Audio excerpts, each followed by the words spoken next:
안녕하세요. 리더의 서재 5번째 시간. 어제 이기적 유전자를 읽어서 그런지 다들 뇌가 섹시해진 것 같은 느낌이 듭니다. 외적 매력 첫 번째 책은 서울대 경영대학 김상훈 교수님의 진정성 마케팅인데요. 외적 매력 시간에 제가 여러분께 피부관리, 화장법, 스타일링 같은 이야기 할 거라고 기대하신 건 아니죠? 저 아시잖아요. 섭 교수. 제가 세련되고 그런 스타일 아닌 거. 매주 금요일 외적 매력 시간에는 휴먼 브랜드인 여러분 자신을 매력적으로 만드는 방법을 고민할 겁니다. 여러분의 브랜드 아이덴티티를 어떻게 매력적으로 형성하고 어떻게 파트너와 소통할지에 대한 그러한 책들을 볼 겁니다. 오늘은 매력 자산 쌓는 방법이 총론이고 이 책 진정성 마케팅은 마케팅 불신 시대의 해결책으로 진정성 마케팅을 제안합니다. 사랑받는 사람이 사랑받는 이유가 있는 것처럼 사랑받는 브랜드도 사랑받는 이유가 있는데 사랑받는 이유의 핵심이 바로 진정성이라는 거죠. 진정성 마케팅을 통해 휴먼 브랜드인 우리가 사랑받는 방법, 매력 자산을 쌓을 수 있는 방법을 같이 보도록 하겠습니다. 마케팅을 믿지 않는 시대예요. 단기적 성과를 위해 과장 광고, 허위 광고, 가짜 상품 지키지 않는 약속을 하니까 사람들은 마케팅이 사기다, 교묘한 포장이다 라고 생각해요. 진정성은 진짜, 진실성, 참된 마음을 뜻하잖아요. 그런데 마케팅이 이러한 진정성을 잃어서 마케팅 불신의 시대가 된 거예요. 그래서 이제 진정성 회복, 진정성 마케팅이 필요한 시대죠. 진정성 마케팅이란 건 첫째, 좋은 제품을 만들어서 팔고 진실되게 커뮤니케이션 하는 것이고 둘째, 좋은 기업이 하는 마케팅이에요. 왜냐? 제품의 품질 차이가 줄어들면서 누가 만드는가, 즉 기업의 브랜드가 중요해졌어요. 그래서 기업은 기업 브랜드 이미지를 관리하기 시작했죠. 인간적인 면모를 갖는 브랜드가 되기 위해 노력하고 있고 인간적인 면모, 착한 면모를 커뮤니케이션하고 있죠. 제품의 장점을 떠들기보다 자신이 누구인지, 얼마나 인간적인지를 알리는 커뮤니케이션에 공을 들이고 있어요. 의류회사 파타고니아 들어보셨죠? 버려진 옷이 환경을 파괴하니까 자기들 새 옷 사지 말라고 입던 옷을 1년 더 입으라고 광고해요. 굳이 옷을 살 거면 중고 의류 사라고 광고합니다. 그래서 요즘 젊은이들이 열광하죠. 파타고니아를 사서 입어야 개념 있는 소비자예요. 브랜드의 인간적인 면모를 심기 위해 우리가 매력적이라고 여기는 사람, 우리가 좋아하는 사람의 속성, 실력이 있으면서 겸손하고 따뜻하고 개성 있는 사람의 속성을 브랜드에 덧입히기 시작했어요. 그 결과 사랑받게 된 기업이나 브랜드를 한번 몇 개 살펴보도록 하겠습니다. 먼저 탄생 스토리. 어린 시절 의붓 아버지에게 학대받다 가출하고 수많은 직업을 전전하다 파산하고 65세 차에서 먹고 자면서 후라이드 치킨 조리법을 개발해서 조리법을 팔러 다닌 사람. 그 조리법은 계속 퇴짜를 맞다가 1008번째 식당에서 받아들여져요. 이 이야기의 주인공은 바로 KFC 창업주 커널 샌더스.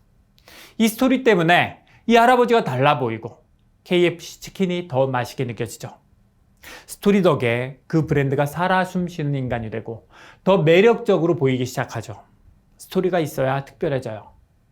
생텍쥐베리의 소설 어린 왕자에서 어린 왕자에게 여우가 말하죠. 너에게 나는 수많은 여우 가운데 한 마리 여우일 뿐이야. 하지만 네가 나를 길들인다면 나는 너에게 이 세상 단 하나뿐인 여우가 되는 거지. 마켓 컬리가 애호박 하나에도 농부 이야기, 어떻게 재배했는지에 대한 이야기를 아주 깨알같이 적어 놓으면 그 스토리 때문에 그 애호박은 마트에 수북히 쌓인 애호박과 다른 특별한 단 하나의 애호박이 되는 거죠.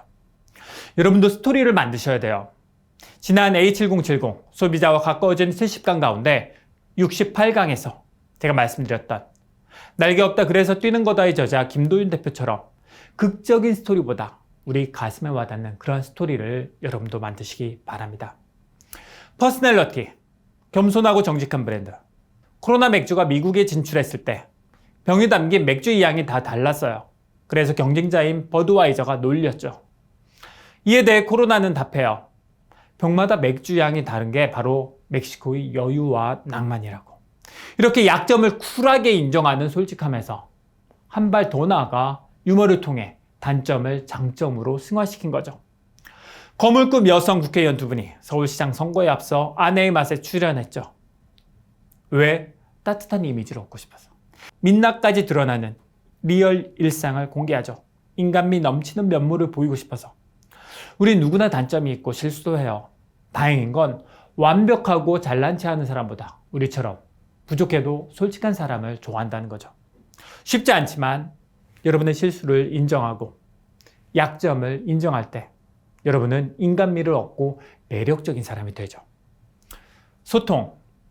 소통이라는 건 사람 간의 친밀감을 높이고 관계를 강화해요. 배달의 민족의 배민다움은 고객과 잘 노는 거죠.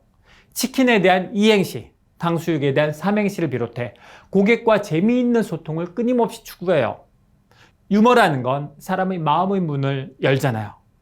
유머 어필 이론에 따르면 사람들은 웃게 되면 내가 이 대상을 좋아하고 있구나 라고 생각하죠.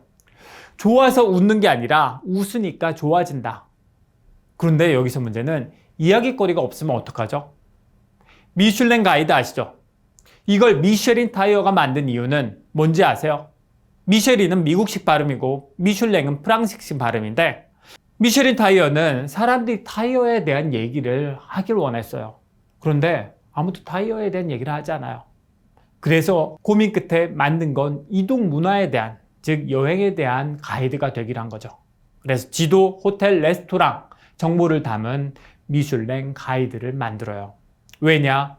타이어의 연료 효율성에 대한 얘기는 누구도 듣고 싶지 않아 해요. 누구나 좋아하는 여행 얘기를 하면 사람들이 관심을 갖죠. 여러분은 타이어보다 이야기거리가 많잖아요. 내적 매력 첫 번째 시간 정리하겠습니다. 첫 번째, 여러분이 제일 좋아하는 브랜드는 뭐죠? 왜 좋아요? 어떤 매력이 있죠? 앞에서 살펴본 차원들을 가지고 평가해 보겠습니다. 두 번째, 여러분의 매력은 뭐죠? 실력이 있으면서 겸손하고 따뜻하세요? 앞에서 살펴본 차원을 가지고 여러분 자신을 평가해 보시기 바랍니다. 어떤 차원을 높이고 싶으세요? 어떻게 높이죠? 내일은 경제자산 가운데 자기계발 첫 번째 책, 영원한 자유기업인을 볼 건데요.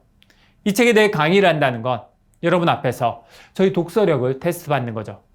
궁금하시다면 내일 뵙겠습니다. 매력 자산 그리고 경제 자산.